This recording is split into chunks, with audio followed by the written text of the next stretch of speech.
What does being a millionaire mean? I hear people making claims all the time. This person's a millionaire, that person's a millionaire. I don't know. I'm going to tell you what it means and how you can become one too.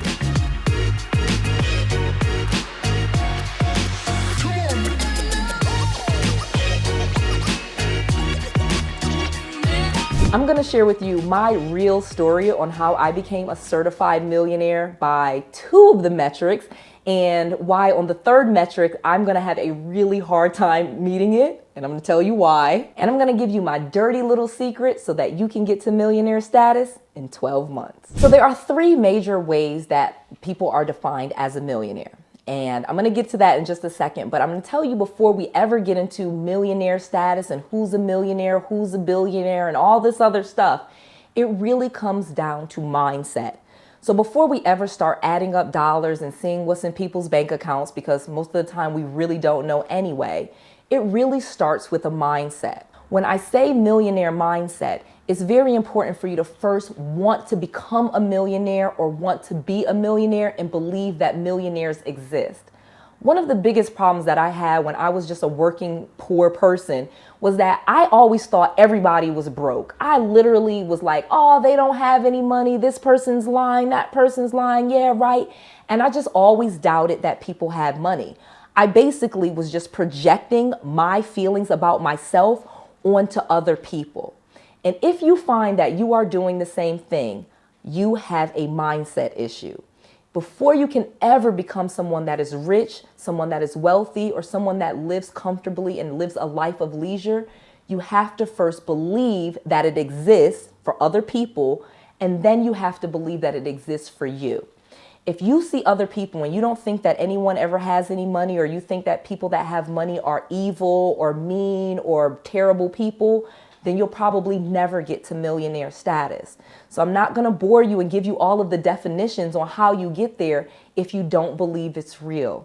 So like I said, there's 3 primary definitions or ways that a person is defined as a millionaire. I'm going to give you the easiest one that a lot of people don't actually think about. And this is a person that makes at least $1 million in income per year. Okay, so it's millionaire by income. So in order to be a millionaire or make $1 million per year, you have to make about $83,333 per month, okay? So long story short, you need about $84,000 a month in your business or in your income in order to claim that you have $1 million business and that you are a millionaire in that regard. Now, many people, of course, they play basketball, they play sports. We always say we're watching millionaires play a sport, or we're watching actors and actresses on TV, and we say we're watching millionaires. And the reason why we say that is because we know, usually by public records or something that was published, that they make more than $1 million per year. Again, we haven't seen their bank accounts. We don't know how much money they have, but we don't know their assets. We haven't seen, their list of their register. But we know from public records, usually from different publishings, they make more than $1 million per year. And by most definitions, that is a millionaire. The second way that people are a millionaire, by most definitions, is a millionaire by assets.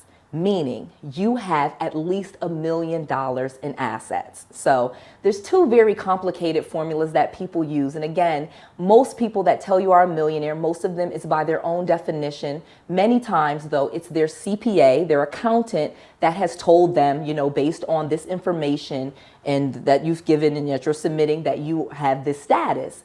And so as a millionaire by assets, you can have property, okay? And this is why real estate has created so many millionaires, because you can have $1 million in assets. Now, some people actually don't take against the liability against the asset, so that's a little bit tricky. So I'm going to give you one quick definition. Some people will have 5 houses. Let's just use this as an example. 5 houses, they're each worth $200,000. You multiply 200,000 by 5, that's $1 million. By some people's definition, they're a millionaire.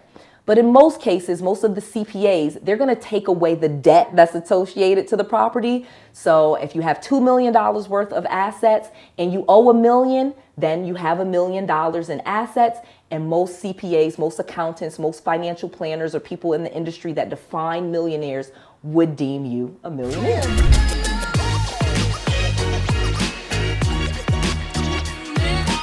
Then last but not least, the definition that I absolutely love, the metric that I'm going to share with you that I'm probably never going to get to is millionaire by money. Okay, so if you have $1 million in cash, okay, you have $1 million saved in the bank somewhere, you have it in cash, you know, I'm talking, of course you have assets, but I'm talking just cash, millionaire by money, then you are a millionaire. Now, most people that hear millionaire, they think $1 million in cash. But I'm gonna be very honest with you. Most people, even people with lots of money, they rarely have millions and millions of dollars in cash. Even if they have a few million, or if they're worth several million or hundreds of millions of dollars, very rarely do they keep it in cash. And that's because of an economic principle about the time value of money. Okay, I'm not going to nerd out on you guys too much. Like I said, this is the metric that I'm probably never even going to make. I'm probably never going to have $1 million in cash. Now, yes, you have lots of cash. You keep a nice reserve, but keeping cash and just hoarding cash is not how you become and stay a millionaire. You need your money working for you. So most people that are millionaires and have lots of money don't have a lot of cash. Most. Now, again, there's some people, you know, some Warren Buffetts of the world and things like that, that they have more money than they could ever spend. So they probably do have millions stashed away. But for the most part, when we're talking about your average millionaire, most of your people that even have tens or few million dollars, most of them don't have $1 million in cash. Most of it is the first two definitions that I gave you, including for me, because as I get money, I usually invest it. I would never, ever, I can't think of any principle or any world where I'm going to keep lots and lots of cash. Like I said, Noelle has gotten to certified millionaire status based on the first two definitions. I've definitely made over $1 million in a year. I've also have more than $1 million in assets when you take away the liabilities.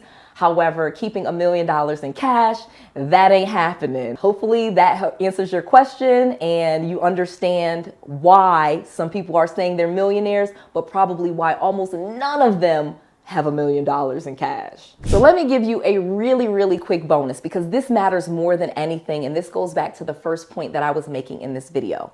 You don't need $1 million in cash to be a millionaire. You really don't even need $1 million a month to live comfortably, okay? You really, really do not. I found that for most people, it's somewhere around $20,000 per month that really opens up your time freedom. Just like money is losing value, your time is the most valuable thing that you have. So a true millionaire, someone that is living the life that they want, they own their time. If you are someone that works and you make a lot of money, but you are working all the time and you don't have your freedom, I'm sorry, but you are not a millionaire. If you are someone that has lots of time and you are free to do whatever you want, but you have no money, that's not freedom either. And that's definitely not millionaire status. So what you want to do and make sure that you are creating, and why I love real estate as an investment, is because it allows me to own my time and still make a lot of money. Additionally, I've been able to monetize real estate in so many different ways that I'm teaching you here on this channel. So own your time. That's the true millionaire way. So I'd like to take this opportunity and get you fully trained on how to invest in real estate, how to start with no credit, no money, and start making a lot of money in real estate in less than 12 months. I have students doing it every day, getting properties, making big money, flipping houses, getting big checks, and changing their life, and again, owning their time. So please check out growyourwealthevent.com. Again, that's growyourwealthevent.com. I would love to train you for 3 full days. I would love to meet you, answer all of your questions, show you my properties, tell you exactly how to do this, and fully train you so that when you leave after spending the time with me, you can go back and you can start your success journey. This is Noelle, to your success.